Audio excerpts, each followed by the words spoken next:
LaMarcus Aldridge, the Nets center, perennial all-star with the Portland Trailblazers and the San Antonio Spurs, announced today abruptly, Rob, that he was retiring. It shocked everybody, but he had an irregular heartbeat.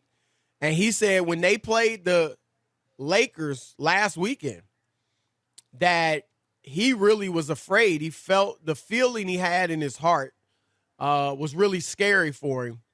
And so he decided to hang it up. And I'm thankful that he's done this before anything, tragic happened.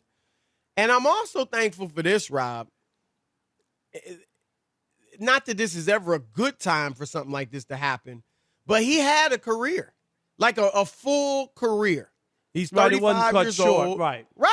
It wasn't like remember his teammate Brandon Roy, who got injured with the knee injuries and never was able and had to bow out. Yep. Another Blazer, Greg Oden, never got to really have a career. So LaMarcus had 15 years, 7 times made the All-Star team, 5 times made All-NBA. So he's had a full career, didn't get that championship, but to be honest, Rob, this would have been nice for him to win a title. It wasn't going to change his legacy. No, not at all. You know what I mean? Not at all. Yeah, right. it wasn't like he was going to lead them or even be the second guy. So congratulations to him on a great career. And thankfully he's safe, and hopefully that'll remain the case. Yeah. It definitely is one of those things where we were wondering what was going on, where he missed the 2 games, Chris, and then they said it was not COVID-related, so you're trying to figure out. You don't remember seeing him fall or hurt himself, right, during the game, so you couldn't figure out, what was going on. So now this makes a lot of sense. But you always have to look out for yourself and think about your family and your future. Obviously, it would be crazy to say, well, let me try to finish out the season or play around or, no. That you're not doing that. He's a young guy. He's got a long life to live. And to try to eke out a few more games or something, you know what I mean, would be ridiculous. He did the right thing. Enjoy your life, brother. Man, you like you said, long he got way to all go. the money he could ever think about. Got a family, so enjoy your life. I don't think, Rob, not to belittle him, because I think he would have helped him. He had turned into a stretch 5. So I think he would have been valuable in that regard for the Nets. But I don't think this hurts their chances of winning the championship at all. DeAndre Jordan, who wasn't playing when Aldridge came, Aldridge became the starter, and Jordan was getting DNPs.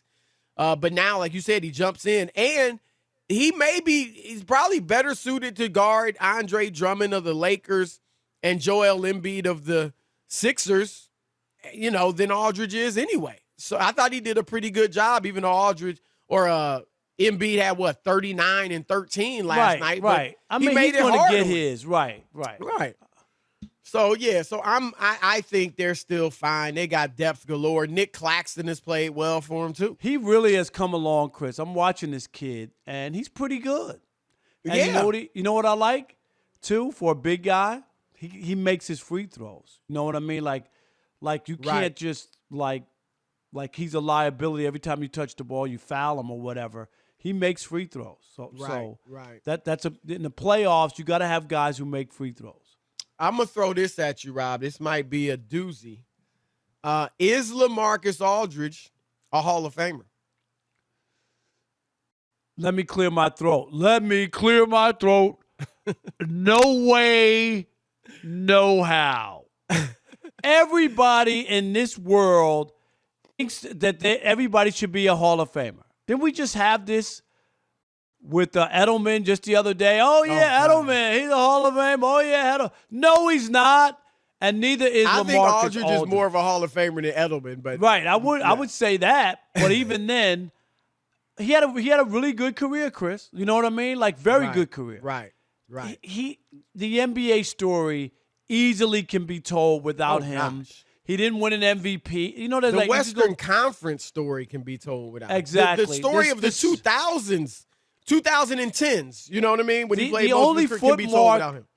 footnote that you would have about him is when he went to San Antonio, which was different for them, signing like a big time, a bigger free agent when he went. Right. That was it. But Chris, even that story doesn't end well. Because, he played okay, but he didn't just give played him okay. what He wasn't the guy deliver. that you thought he was going Right. to be. I agree. I totally agree. So I don't think he's close to a Hall of Famer. We need to stop this prisoner of the moment and wanting to give everybody induction into the Hall of Fame because their career's over.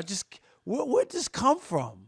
Nah, I'm with you, Rob. And look, again, you said it, but it bears repeating. LaMarcus Aldridge had a very good career. A very good career. He was a perennial all-star. He's 7-time all-star. 5 times he made the All-NBA team. For his career, he averaged 19 points and 8 boards. He was very good. But as our friend Skip Bayless, Rob, would say, it's not the Hall of Very Good. LaMarcus Aldridge, to me, he didn't put his imprint on the game, on the league in any way. And that's what I think of with a Hall of Famer, like the impact. And people want to point to the 5 All-NBA team. Rob G thinks he's a Hall of Famer. Rob G thinks Taylor Horton Tucker's about to become the next Damian Lillard too. But that's neither here nor there. But Rob G pointed out, 5 All-NBA.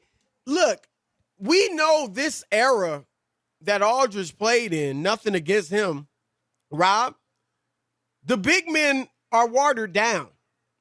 Am I right? Like, look at some of the other All-NBA players of the era that Aldridge made. Al Jefferson made an All-NBA team. DeAndre Jordan's made 3 All-NBA teams. Ain't nobody thinking about him as a Hall of Famer. 3 All-NBA teams. It's not even, no. DeMarcus Cousins made some All-NBA teams. He's not getting anywhere near Springfield without a ticket. So I'm sorry. Aldridge was great, but there's no way. Chris Webber's not in the Hall of Fame. He was better than LaMarcus Aldridge. There you go. You can end the conversation right there, Chris. What else? You could end the conversation right there. And it don't look like Chris Webber's getting in. Yeah, he might not. He's close. You know who else? Honestly, Rob, this is close. And he won't make I don't think he'll make the Hall of Fame. I'm almost positive he won't. Rasheed Wallace. Right. You can make an argument he was better than LaMarcus Aldridge. He carried those Blazers teams for a while. Like, he was the number 1 guy. They never got to the finals, but they did get close when they lost to the Lakers in that Game 7. He was their guy.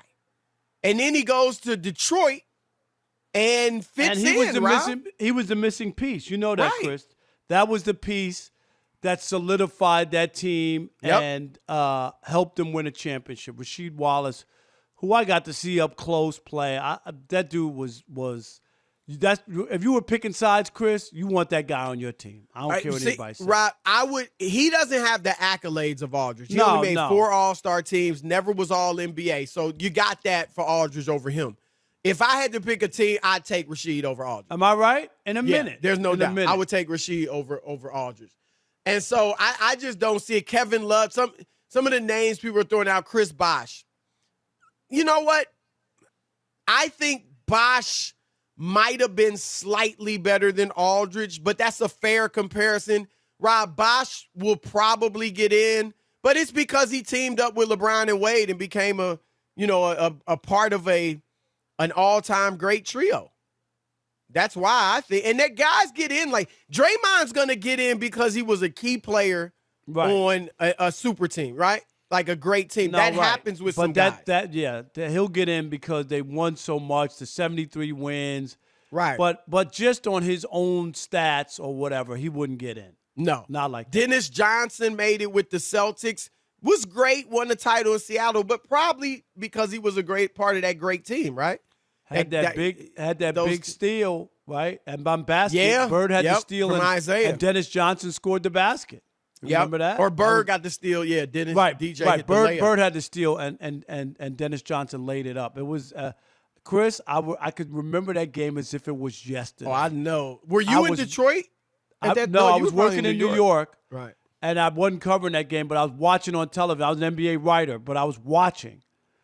And I was laying in bed watching a little 12-inch deal, you know what I mean? Like, Yep. And I could not believe that. I just could not believe that. Yeah, I'm with you because I was doing the same thing, watching it on television. I mean, that was 87? Something like that. I think it was 87. Yep.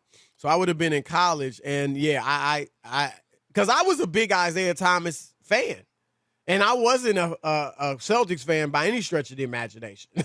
I just remember going, oh, my God. Because the Larry Bird thing was just, right. at a fever pitch. Absolutely. So for him to steal the ball, right.